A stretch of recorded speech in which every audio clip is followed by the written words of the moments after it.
For 40 years I carried a grief so deep it became part of me.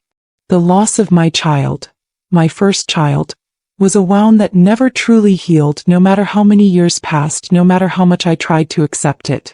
The doctors had told me my baby hadn't made it, that there had been complications, that sometimes these things just happened. And I had believed them. What choice did I have? I was young, alone, and too broken to question what I had been told. But all it took was a single letter to rip apart everything I thought I knew. It arrived on a cold Tuesday afternoon, buried among bills and junk mail, an unremarkable envelope with my name written in unfamiliar handwriting. At first I thought it was a mistake, maybe another piece of misplaced mail meant for someone else. But when I turned it over, I saw that it had been forwarded multiple times, the original address smudged with time and ink, as if it had been sent to the wrong place over and over again before finally finding me. With trembling hands I opened it. I don't know if you'll ever get this. I've been writing for years, but I keep getting no response. I don't even know if I have the right person. But if you're reading this, I think you might be my mother. My breath caught. My vision blurred. I had to sit down. The letter continued, each word like a ghost reaching out from the past. They told me you died in childbirth. I grew up never knowing you, only having scraps of information from people who barely knew the truth themselves. But I never stopped searching. And now I think I finally found you. I couldn't breathe. This was impossible. Impossible. But before I could even begin to process the shock, something slipped out from between the pages. A photograph. And the moment my eyes landed on it, my heart nearly stopped. The face staring back at me was eerily familiar. The same eyes. The same jawline. A reflection of myself, only younger, shaped by time and a life I had never been a part of. I clutched the letter, my fingers digging into the paper, my mind racing with questions, fear, hope, everything crashing into me all at once. Then I read the last line. If you want to know the truth, meet me. Friday, 8 p.m. Come alone, there's something you need to know. I stared at the words, my pulse hammering. Because as much as I wanted this to be real, a deep, unsettling feeling crept over me. Something wasn't right. I barely slept that night. Every time I closed my eyes, the words of the letter replayed in my mind, looping over and over until they were burned into my thoughts. They told me you died in childbirth. I couldn't shake it. How could such a thing happen? How could my baby, my child, have been alive all these years while I mourned them? By morning, my emotions had shifted from shock to something sharper, determination. I needed answers. And I wasn't about to wait until Friday to start looking. I spread the letters out on my kitchen table. The one I had received wasn't the first. There were more. So many more. They were addressed to different variations of my name, different addresses, some with misspellings, others sent to places I'd never lived. How many times had they tried to reach me? I traced my fingers over the faded ink, my chest tightening. Years. Decades even.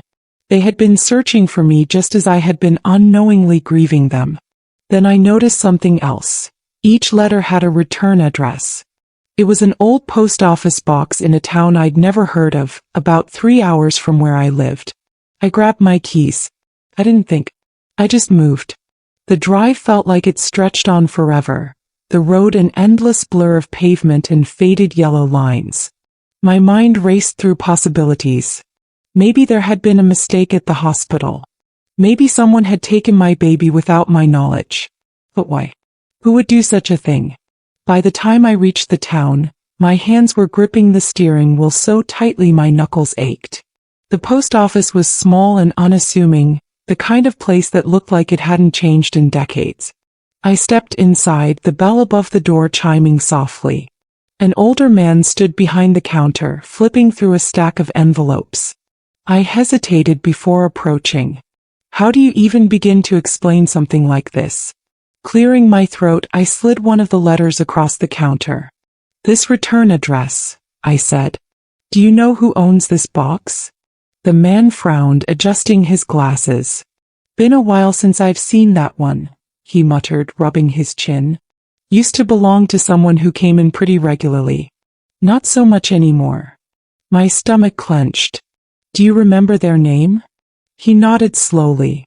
Yeah, someone by the name of Daniel Carter. Always picked up his mail himself. Real private guy. The name meant nothing to me. But then he said something that made my blood run cold. He always had an envelope with him too. Said he was sending letters to his mother. Poor guy looked like he'd been waiting on an answer for a long time. I had to steady myself against the counter.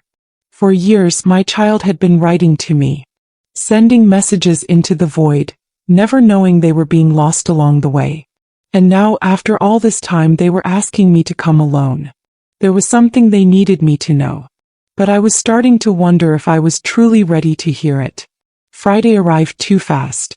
The moment I stepped out of my car, I felt the weight of 40 years pressing down on me.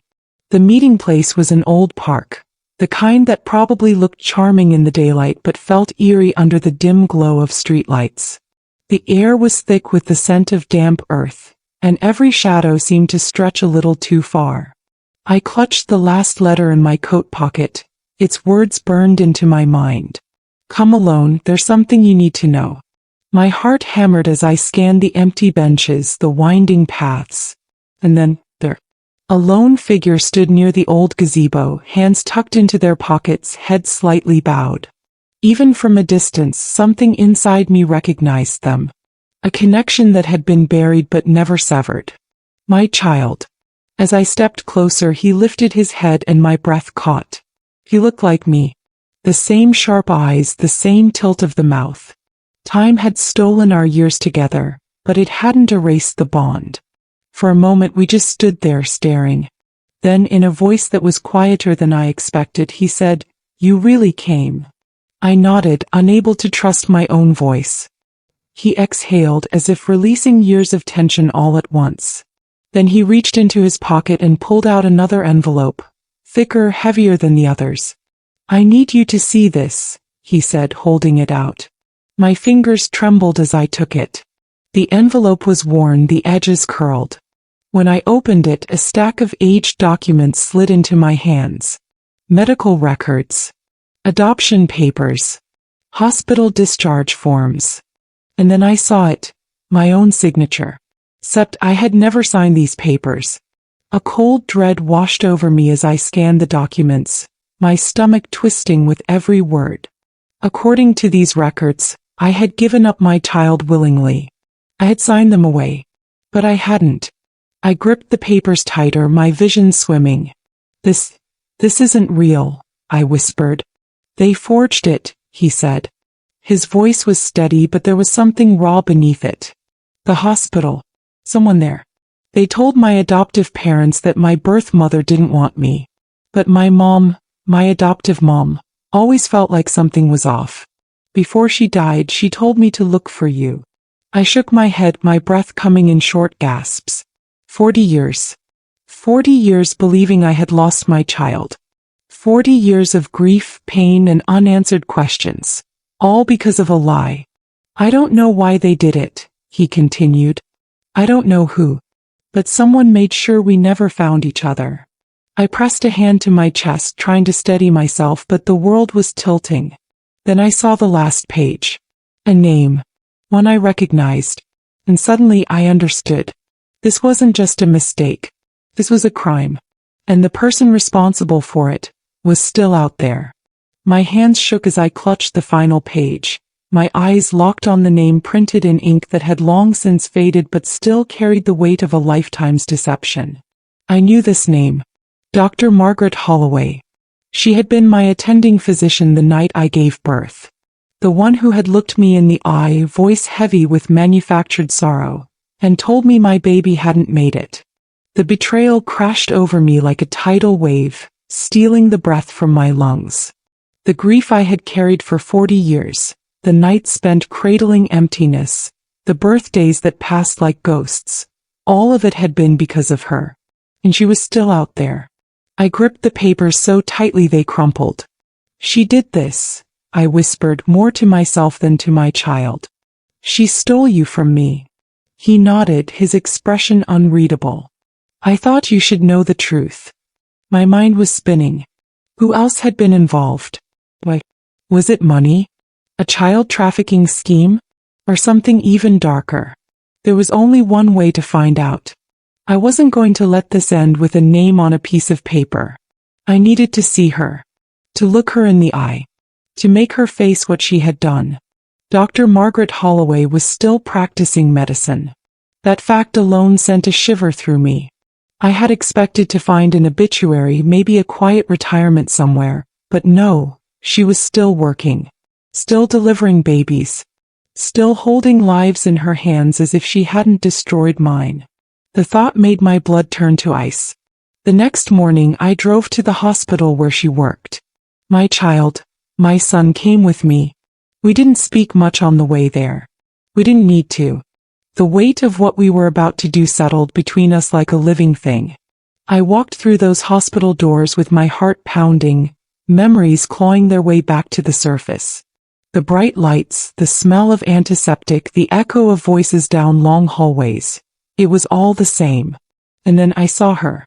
Dr. Margaret Holloway, standing at the nurse's station, flipping through a chart like she hadn't stolen an entire life out from under me. She didn't notice me at first. But then I spoke her name. She turned, and for a split second her face was unreadable. Then recognition dawned, followed quickly by something else. Something flickering just beneath the surface. Fear. That was all the confirmation I needed. She remembered me. And she knew exactly why I was here. The blood in my veins turned to fire.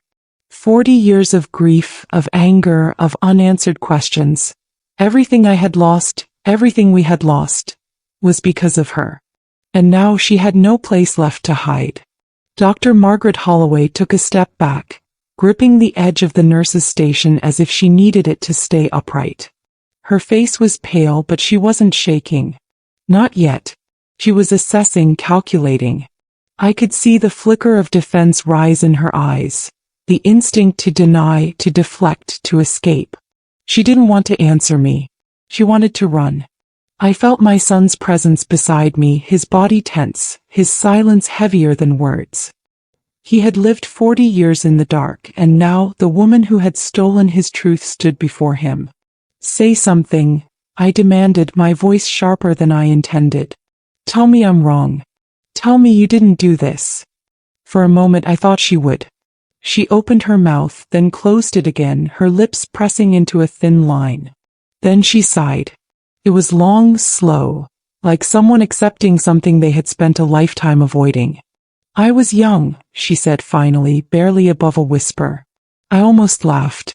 Young? That was her defense? She must have seen the disbelief on my face because she quickly continued. I was drowning in debt. Med school loans. My rent. Food. I didn't have any family to support me. I had no safety net. I was just trying to survive. I clenched my fist. So you stole a baby? She flinched. I didn't steal him. The words came out fast, desperate. I made a choice. A terrible, desperate choice. I wanted to scream, but I forced myself to listen. She swallowed hard. There was a couple, she said. Wealthy. They had lost their baby, stillborn. The mother was in pieces. She could barely function. Her voice cracked slightly, but I wasn't sure if it was regret or just the weight of what she was finally admitting. They wanted a child. They needed one. And they were willing to pay. I felt sick. She looked down, almost ashamed. I told myself you were young. You were alone. You'd have another baby someday. But them? They had already lost one. I thought. She stopped herself. No, I didn't think. I justified it. And I took the money. I stared at her, my stomach twisting. How much? My son's voice cut through the silence. Dr. Holloway hesitated. How much did you sell me for? His voice was calm, controlled, but I could feel the storm beneath it. She looked at him, then really looked at him. And for the first time I saw something crack in her expression. $50,000. I felt like I might throw up. 50,000. That was the price of my child. The price of my pain. My son nodded slowly, as if committing the number to memory. Then he reached into his pocket and pulled out his phone. He pressed a button and the screen lit up with a recording, every single word she had just said. Dr. Holloway's breath hitched. "No," she whispered. I didn't move. She took a frantic step forward, her hand reaching out as if she could somehow stop what had already been done. "You don't understand," she pleaded. "It was 40 years ago. It was a mistake. I was just trying to survive." I held her gaze, my voice ice cold. So was I. I turned on my heel, my son following without hesitation. Behind us, I heard her whisper my name. But I didn't stop. I didn't owe her anything. And now the world would know exactly what she had done.